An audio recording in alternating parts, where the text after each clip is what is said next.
Shalom Bapak Ibu Saudara-saudari dimanapun berada. Kembali berjumpa dengan saya Pendeta Yakub Sulistyo. Video saya kali ini akan menjawab pertanyaan dari video berikut ini. Siapa yang mencabut nyawa ibunya Yesus? Yang mencabut. Setahu saya manusia kan memang ada target. Ada roh kan? Iya. Siapa yang mencabut roh ibunya Yesus? Ya Tuhan. Tuhan. Berarti anaknya? Ya enggak lah, secara langsung kan secara Yesus bukan Tuhan. Kan katanya Tuhan kata Anda, berarti anaknya yang cabut. Ya secara manusia kan Bang memang ada target hidup. Nah, ya terus kayak gimana? Jelaskan. Pun bingung. Bingung abangnya. Udah bingung ya teman-teman. Iya, kan tadi kan saya tanya, siapa yang mencabut nyawa ibunya Yesus? Kata abangnya, Tuhan.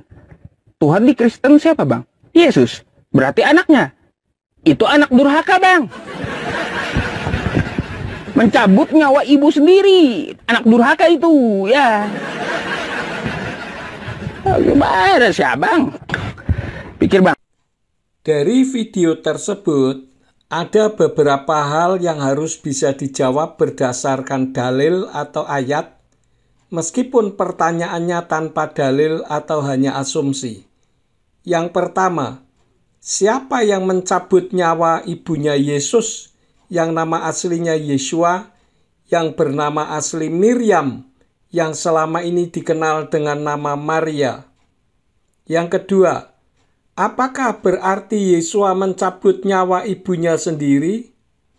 Yang ketiga, apakah Yeshua itu Tuhan? Yang keempat, kalau Tuhan, kenapa mati di salib? Bapak, Ibu, Saudara-saudari sekalian dimanapun berada, perlu diperhatikan bahwa setiap manusia yang hidup sudah punya batas akhir hidupnya yang secara otomatis dan dengan sendirinya akan mati jika waktunya sampai, kecuali jika menghina dan menentang Tuhan. Waktunya bisa dipercepat sesuai otoritasnya. Buktinya, Pengkhotbah 3 ayat 1-2 dikatakan, untuk segala sesuatu ada waktunya, untuk setiap hal di bawah langit ada saatnya. Ada waktu untuk lahir, ada waktu untuk meninggal, ada waktu untuk menanam, ada waktu untuk mencabut apa yang ditanam. Kemudian di dalam kitab Iyyub atau Ayub pasal 14 ayat yang kelima dikatakan, sebab hari-harinya sudah ditentukan, jumlah bulan-bulannya ada bersamamu, dan engkau telah menetapkan batas-batasnya, dan dia tidak dapat melangkainya. Yeshua tidak mencabut nyawa Miriam ibunya, karena Miriam ibunya Yeshua saat Yeshua disalib juga ada di sana. Bagaimana mungkin Yeshua membunuh ibunya sendiri, sementara dirinya sendiri ada di tiang salib? Dan tidak ada satupun ayat ataupun orang yang membuktikan bahwa Yeshua turun dari salib mencabut nyawa Miriam ibunya. Hal itu dibuktikan di dalam kitab Injil Yohanan atau Yohanes pasal 19 ayat 25-27 yang berbunyi demikian. Dan di dekat salib Yeshua berdirilah ibunya dan saudara-saudara perempuan ibunya, yaitu Miriam istri Kleopas dan Miriam Magdalena. Kemudian, ketika melihat ibunya dan murid yang dia kasihi sedang berdiri di dekatnya, Yeshua berkata kepada ibunya, "Hai wanita, lihatlah anakmu." Sesudah itu dia berkata kepada murid itu, "Lihatlah ibumu." Dan sejak saat itu, murid itu menerima dia ke rumahnya.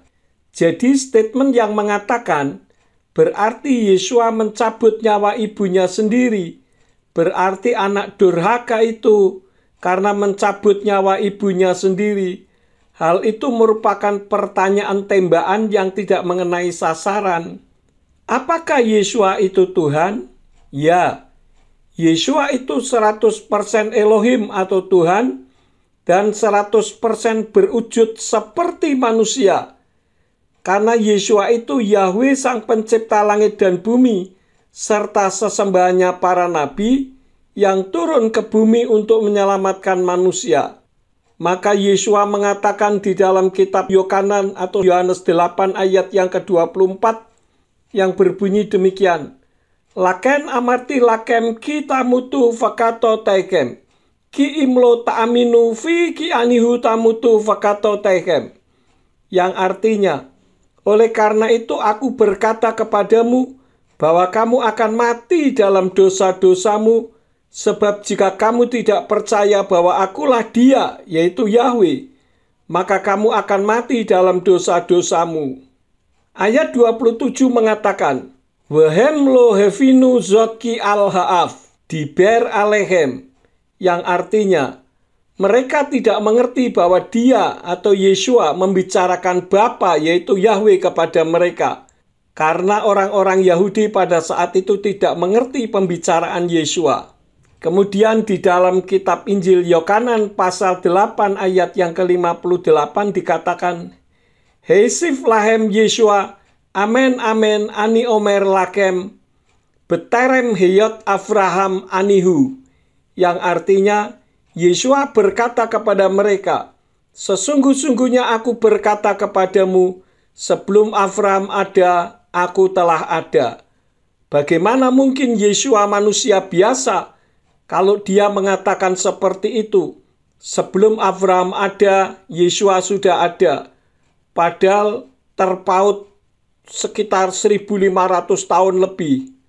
Kemudian hal yang ketiga, Yohanan atau Yohanes 10 ayat yang ke-30 dikatakan, Ani wahaf ekhad, yang artinya aku dan Bapa itu satu. Yang keempat, Yohanan 12 ayat yang ke-45, Haroe oti roe et solki, siapa yang melihat aku, ia melihat Dia yang mengutus aku.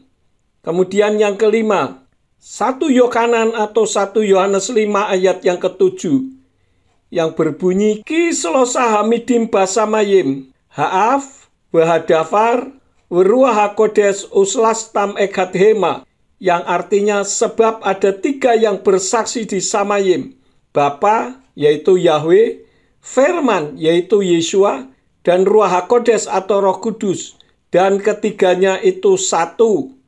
Jadi kami Tuhannya satu, bukan 3.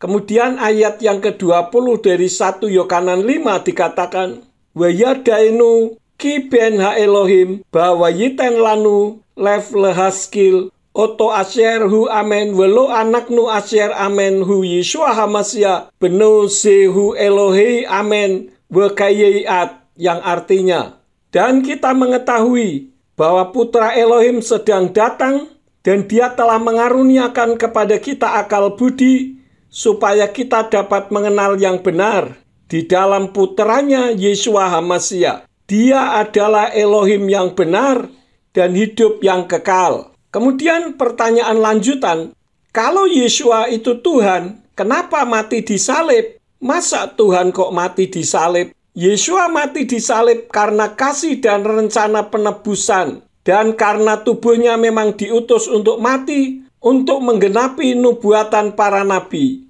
Namun hakikat ilahinya, meskipun tubuhnya adalah tubuh ilahi, tidak mati. Maka Yeshua bukan mati untuk mati, tetapi mati untuk bangkit kembali. Kematiannya bukan karena kelemahan, tetapi merupakan contoh ketaatan dan kasih kepada manusia. Di dalam Yohanan atau Yohanes 10 ayat 17-18 dikatakan, sebab itulah Bapa mengasihi aku, karena aku mempertaruhkan jiwaku supaya aku dapat menerimanya kembali. Tidak seorang pun mengambilnya daripadaku, malah aku mempertaruhkannya dari diriku sendiri. Aku mempunyai otoritas untuk mempertaruhkannya, dan aku mempunyai otoritas untuk mengambilnya kembali. Aku telah menerima perintah ini dari Bapakku. Jadi Yesua ketika mati disalib bukan karena dicabut nyawanya, tetapi karena dia menyerahkan nyawanya. Justru melalui kematian itu, Yesua menyatakan kasih, keadilan, dan kemuliaannya. Dan bicara Bapa dan Anak dalam teologi Kristen, itu hanya istilah, bukan berarti beda pribadi, sehingga Bapa lebih tua dari Anak. Yahweh disebut Bapa karena menciptakan. Yahweh disebut Anak karena turun ke bumi dalam wujud yang bisa dilihat manusia untuk berfirman kepada manusia, supaya barang siapa yang percaya kepadanya tidak binasa, melainkan beroleh hidup yang kekal. Jadi bukan berarti Anak Elohim itu sama saja dengan Elohim atau Tuhan itu brojoli punya anak, seperti anak panah. Kan hanya sebutan untuk pelurunya busur panah, bukan berarti panahnya punya anak. Anak Jakarta kan bukan berarti Jakartanya brojoli punya anak, tetapi sebutan bagi orang yang berasal dari Jakarta. Demikian pula dengan anak baju, kan bukan berarti bajunya punya anak. Anak durhaka juga bukan berarti durhakanya punya anak, dan seterusnya. Sedangkan Yahweh yang berdiam di dalam diri manusia, yaitu Ruach HaKodes, yang selama ini dikenal dengan Roh Kudus, yang disebut Immanuel, yaitu dari kata Ibrani Imuna Anaknu Elohim, yang berarti Elohim yang berdiam di dalam kita, yang biasa disebut Manunggaling Gusti. Demikianlah penjelasan saya, kiranya mencerahkan. Jika video ini memberkati, silakan di-share kepada yang lain. Jangan lupa subscribe agar jika saya merilis video tidak ketinggalan tayang.